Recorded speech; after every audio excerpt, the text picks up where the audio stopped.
Madame, Monsieur, bonjour, ravi de vous retrouver pour cette édition de la mi-journée. Voici les titres de l'actualité. À Gaza, les attaques s'intensifient sans relâche. L'Algérie appelle l'ONU à agir immédiatement contre l'entité sioniste. L'organisation humanitaire internationale Médecins sans frontières dénonce une campagne de nettoyage ethnique et près de 380 écrivains du Royaume-Uni et d'Irlande qualifient les attaques de génocide.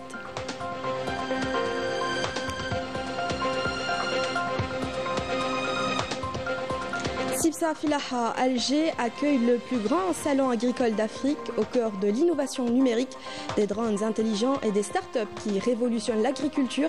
Les détails tout à l'heure.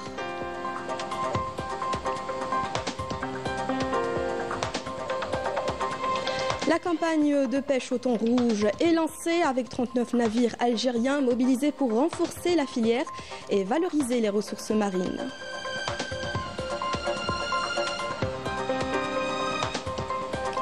Bientôt l'examen du BEM, dernier jour de révision et montée du stress chez les élèves du cycle moyen. Nous allons voir comment gérer cette pression pour aborder l'examen sereinement. Bienvenue à tous. À Gaza, la situation ne cesse de se détériorer, les attaques s'intensifient et les Palestiniens endurent une souffrance immense. Le représentant permanent de l'Algérie auprès des Nations Unies, Ammar Benjamah, a appelé hier le Conseil de sécurité de l'ONU à agir maintenant pour mettre fin aux crimes commis par l'entité sioniste contre le peuple palestinien à Gaza. Pas plus tard que ce matin, au moins 23 Palestiniens sont tombés en martyrs et d'autres ont été blessés dans un nouveau massacre. Plus de détails avec Walid Yousfi. Dans les ruines fumantes de Gaza, les cris des enfants se mêlent au silence assourdissant de la communauté internationale, qui commence cependant à balbutier quelques objections sur la guerre génocidaire de l'entité sioniste menée contre les civils palestiniens. Depuis plus de 600 jours, les Palestiniens vivent l'enfer d'une guerre qui ne connaît aucune pitié. Les bombardements de l'entité sioniste ont transformé Gaza en un champ de ruines où la vie humaine semble avoir perdu toute valeur. Chaque jour, chaque minute, il y a des Palestiniens qui tombent en martyrs dans la bande de Gaza. La famine fait rage ici. La vie est devenue insupportable. Plusieurs enfants ont perdu la vie dans les bombardements. Certains ont été calcinés. Les moins jeunes meurent carrément de faim. Lors de son allocution devant le Conseil de sécurité à New York, le représentant permanent de l'Algérie auprès des Nations Unies a mis en avant le cas de la pédiatre palestinienne Ala Najjar qui travaillait à l'hôpital Al-Nasser dans la bande de Gaza et qui a perdu 9 de ses 10 enfants lors du bombardement de son domicile par l'entité sioniste. Ni les femmes, ni les enfants, ni les personnes âgées ne sont épargnés par les attaques sionistes qui continuent ces crimes et redoublent de férocité. Nous sommes face à un système qui considère les Palestiniens comme des sous-êtres humains et des cibles légitimes.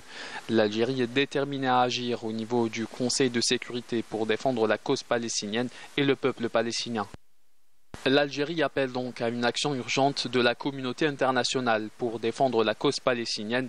Après 600 jours de bombardements incessants et de crimes de guerre, plus de 54 000 Palestiniens sont tombés en martyrs et près de 90% de la population a été déplacée.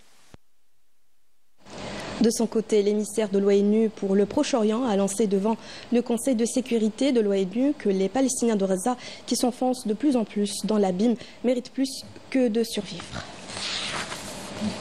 L'organisation humanitaire internationale Médecins sans frontières a pour sa part accusé l'entité sioniste de mener une campagne de nettoyage ethnique contre la population palestinienne de la bande de Gaza et exigé la fin des déplacements forcés. Pour rappel, l'entité sioniste mène cette campagne dans l'ensemble des territoires palestiniens occupés. Près de 380 écrivains du Royaume-Uni et d'Irlande ont signé une tribune appelant à qualifier de génocide pour dénoncer les attaques menées par l'entité sioniste contre la bande de Gaza. Ces auteurs lancent un appel fort à leur gouvernement ainsi qu'à la communauté internationale pour mettre fin au silence et à l'inaction devant la gravité de la situation, soulignant l'urgence d'une prise de conscience et d'une mobilisation générale. L'Algérie a été élue membre du comité exécutif de l'Union internationale du gaz pour le triennat 2025-2028 lors du 29e congrès mondial du gaz tenu à Pékin. Cette élection vient renforcer le rôle central de l'Algérie dans la sécurisation de l'approvisionnement en gaz dans la région euro-méditerranéenne. Approuvée par les membres statutaires de l'IGU, cette élection consacre la reconnaissance du parcours engagé par l'AIG et de son expertise affirmée au service du développement du secteur gazier sur les plans national et international. La 7e édition des produits algériens a pris fin hier dans la capitale mauritanienne Nouakchott. L'événement s'est conclu par la signature de 40 accords entre des opérateurs économiques des deux pays, couvrant plusieurs secteurs dont le but de renforcer la présence des produits algériens sur le marché mauritanien et de soutenir les échanges commerciaux bilatéraux. Du 26 au 29 mai 2025, Alger accueille le Sipsafilaha, le plus grand salon agricole d'Afrique, avec plus de 700 exposants venant de 39 pays. L'événement a mis à l'honneur l'innovation et les jeunes start-up entre agriculture numérique, drones intelligents et plateformes de vente directe. Un rendez-vous stratégique pour une Algérie en quête de diversification économique. Les détails avec Amira Sefta. Le Salon international de l'agriculture, de l'élevage et de l'agro-industrie s'impose comme une vitrine de l'agriculture de demain, où l'intelligence artificielle occupe désormais une place centrale. Un espace où se dessine une nouvelle vision du secteur agricole, portée par la technologie, la durabilité et l'innovation locale, développée par des jeunes entrepreneurs qui ont intégré l'IA dans des applications qui ont pour but d'améliorer la productivité, optimiser les ressources et faciliter l'accès au marché. Le producteur met ses produits sur l'application. Nous venons vérifier la qualité, les calibrant, puis les mettons en ligne. Le client n'a plus qu'à commander et nous nous assurons de le livrer.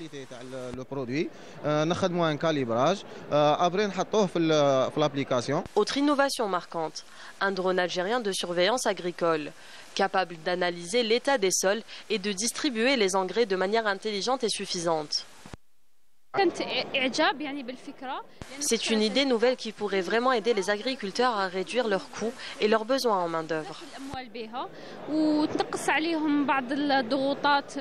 À travers ces initiatives, l'Algérie mise clairement sur une transition numérique du secteur agricole, où l'intelligence artificielle devient un levier stratégique pour la sécurité alimentaire et la diversification économique.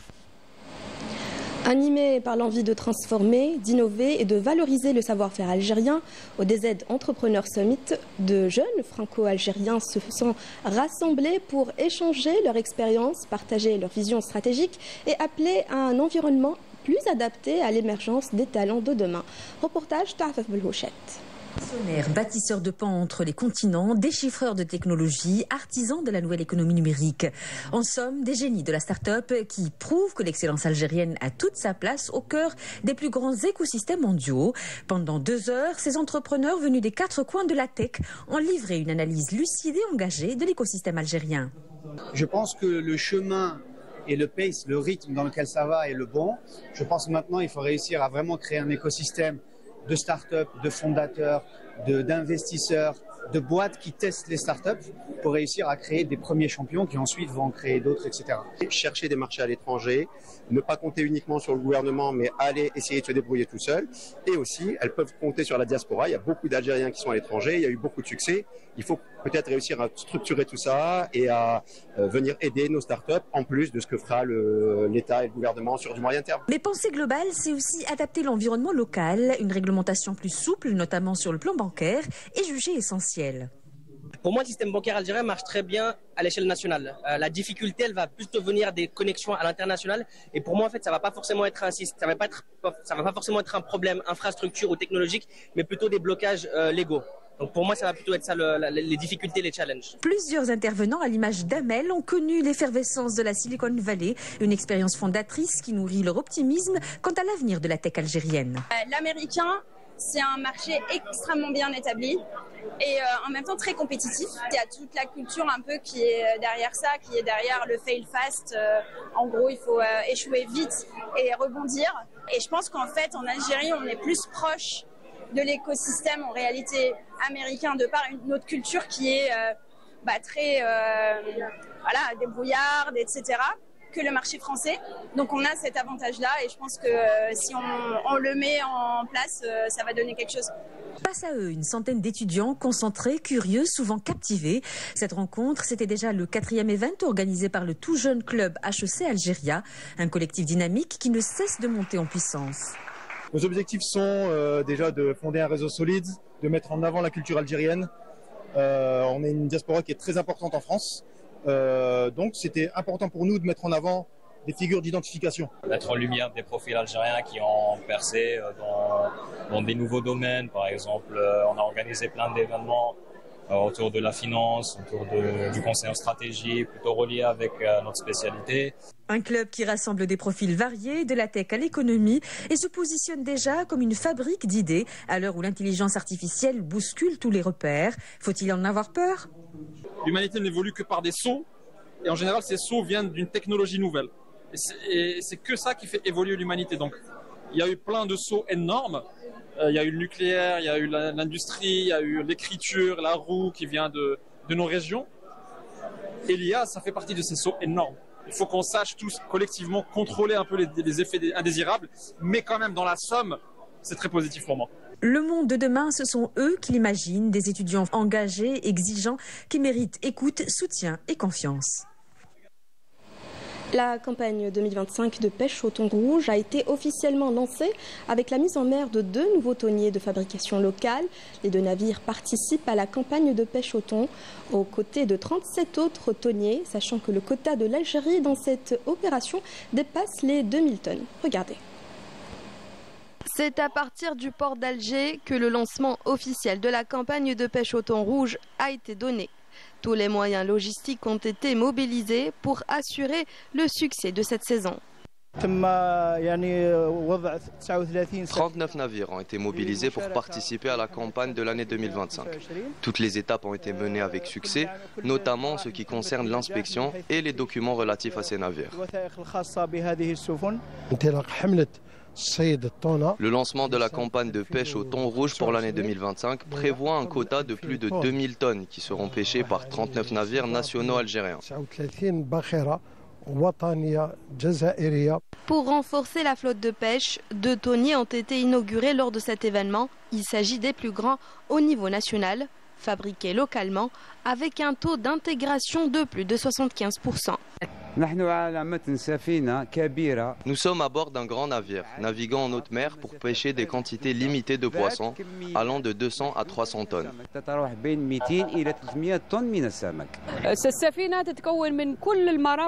Le navire est équipé de tous les moyens nécessaires à la vie et au travail des pêcheurs à bord pour une durée d'environ 2 à 3 mois. Il comprend des cabines aménagées avec tout le confort nécessaire, ainsi que des chambres froides capables de conserver une grande quantité de thon pendant la pêche hauturière.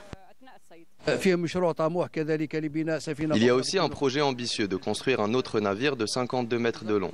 Nous encourageons de telles initiatives. Le ministère des Transports accompagne le ministère de l'Agriculture et de la Pêche, ainsi que les producteurs. Le Zmalet el-Amir Abdelkader et le Shahid Abben Ramdan ont pris la mer aujourd'hui. Leur mise en service fait partie d'une stratégie nationale globale visant à étendre la flotte de pêche et à exploiter pleinement les richesses halieutiques nationales.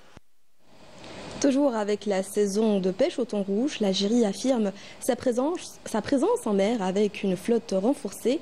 2 autres thoniers algériens ont quitté le port de Délice, dont un navire récemment construit à Zmouri. La filière a bien pris le large. Reportage de Naïm Al-Wali. 2 thoniers battant pavillon algérien ont pris depuis le port de Délice le large pour les eaux internationales à l'occasion de l'ouverture de la campagne annuelle de la pêche au thon rouge.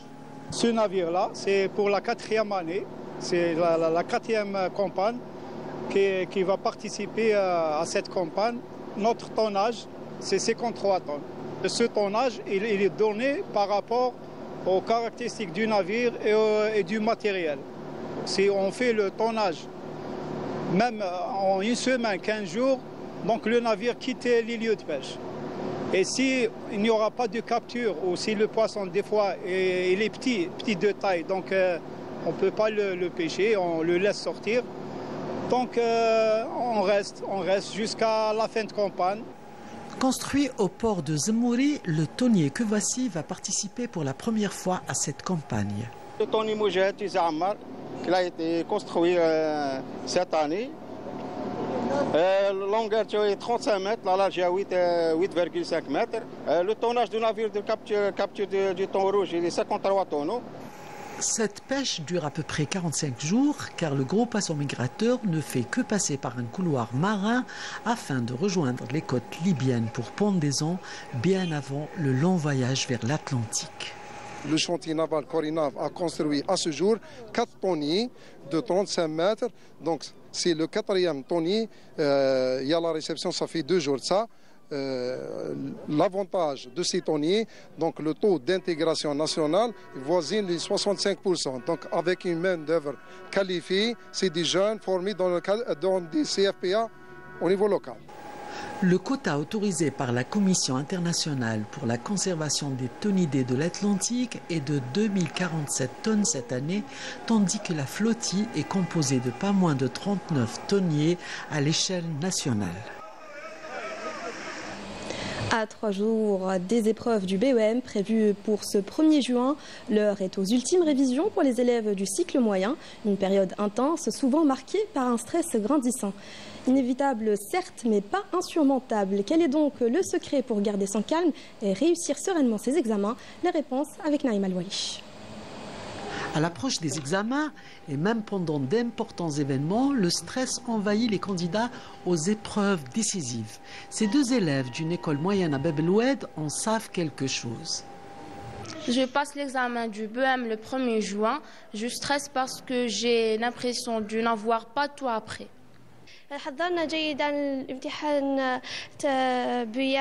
On a bien préparé notre examen du BEM pour le 1er juin.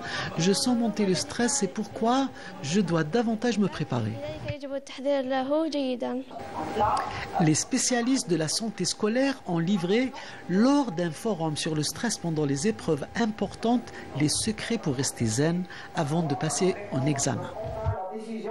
Pour tout ce qui est organique, donc c'est le côté médicamenteux. On donne des médicaments, ça soit par voie orale ou par voie injectable, ou tout ce qui est psychologique. Donc c'est la séance de relaxation avec la psychologue. Elle a une technique bien définie. Elle va faire son possible pour que l'élève il se relâche. On les prépare par une éducation sanitaire, une éducation alimentaire déjà, comment se préparer pour une échéance aussi importante qu'un examen de fin d'année et en plus pour les classes d'examen.